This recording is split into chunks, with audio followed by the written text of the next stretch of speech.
अक्सर हमने देखा होगा कि हमारे पिताजी हर महीने का कुछ अमाउंट हमारी माताजी को देते हैं, जिसमें उन्हें घर खर्च चलाना होता है, जिसे हम सामान्य भाषा में बजट कहते हैं। बिल्कुल ऐसा ही एक बजट होता है हमारे देश का, जिसको लेकर देश के तमाम नागरिक आशा लगाए बैठते हैं कि शायद ये बजट हमारे हित में हो, चाहे वो व्यापारी हो या फिर नौकरी करने वाला, या फिर एक गृहिणी हो या फिर एक स्टूडेंट। सभी लोग आशा लगाए बैठते हैं कि शायद ये बजट हमारे हित में हो। किसी किसी को खुशी मिलती है तो किसी किसी को मायूसी हाथ आती है। नमस्कार, मैं आशुतोष भार्गव, आप देख रहे हैं आयुध।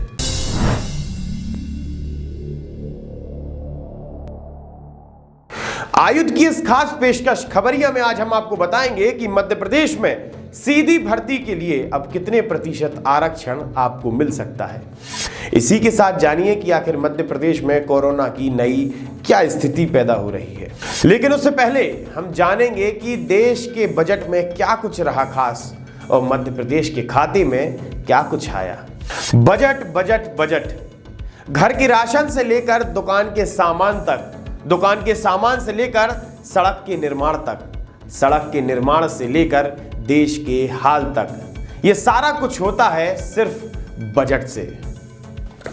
देश की वित्त मंत्री निर्मला सीतारमण ने एक बार फिर से सदन में पेपरलेस बजट पेश किया।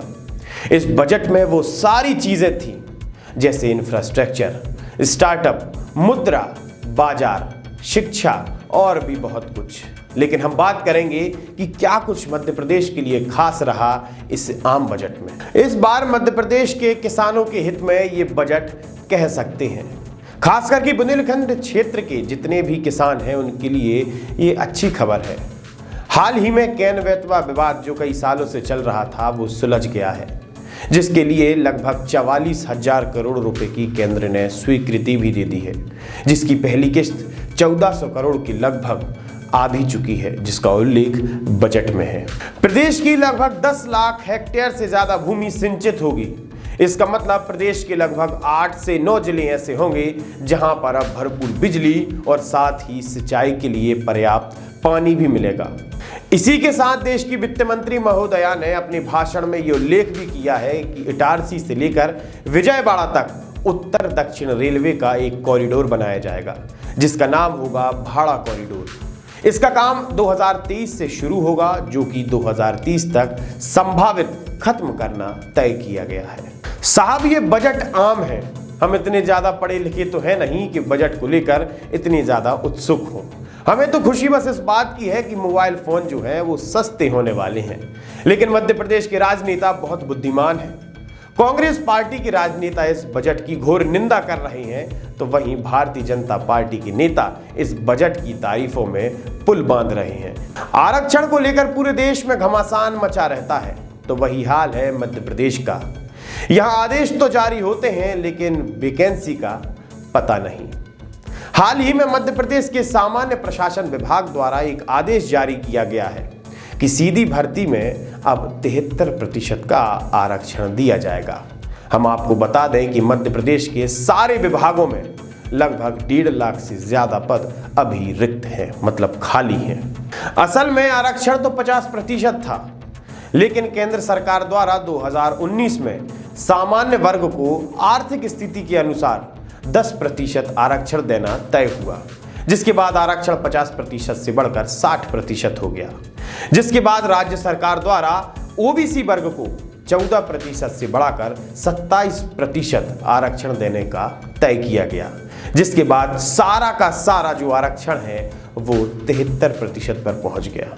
हम हमारी पुरानी रिपोर्ट में आपको बता चुके हैं कि हाईकोर्ट द्वारा ये सख्त निर्देश दिए गए थे कि जातिगत आधार पर आप 50% से ज्यादा आरक्षण नहीं दे सकते।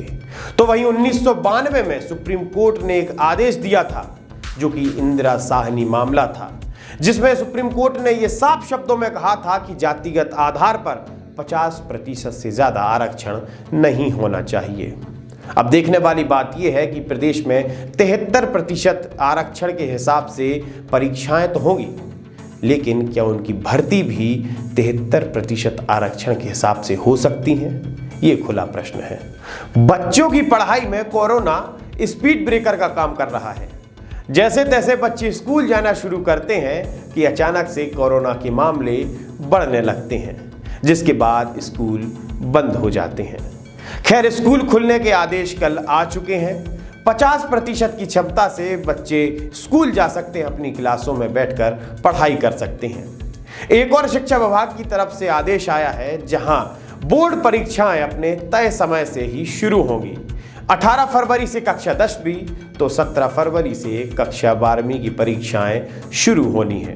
पिछले 24 घंटों में कोरोना के मामलों को लेकर गिरावट नजर आई है।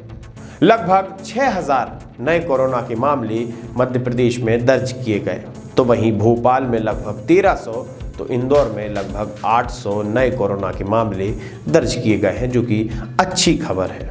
मध्य प्रदेश के गृह मंत्री नरोत्तम मिश्रा अलग नहीं मान रहे। साहब, आपकी स्टील बॉडी है, आप आयरन मैन हैं। अब हर कोई सुपर हीरो तो हो नहीं सकता, तो आप मास्क लगा लें। शायद दूसरे लोग आपको देखकर मास्क लगाने की प्रेरणा ले लें। कुछ दिन पहले केंद्रीय मंत्री ज्योतिरादित्य सिंधिया और इमरती देवी का एक वीडियो वायरल हुआ था, जिसमें ज्योतिरादित्य सिंधिया इमरती देवी से ये कह रहे थे कि ये वाला मास्क लगाइए, जो आप मास्क लगाए हैं वो गलत है। जिसके बाद इमरती देवी ने कान पकड़कर ज्योतिरादित्य सिंधिया से माफी मांगी थी। जरा देखिए। ये वाला कपड़े का नहीं चलता है, नारायण सिंह जी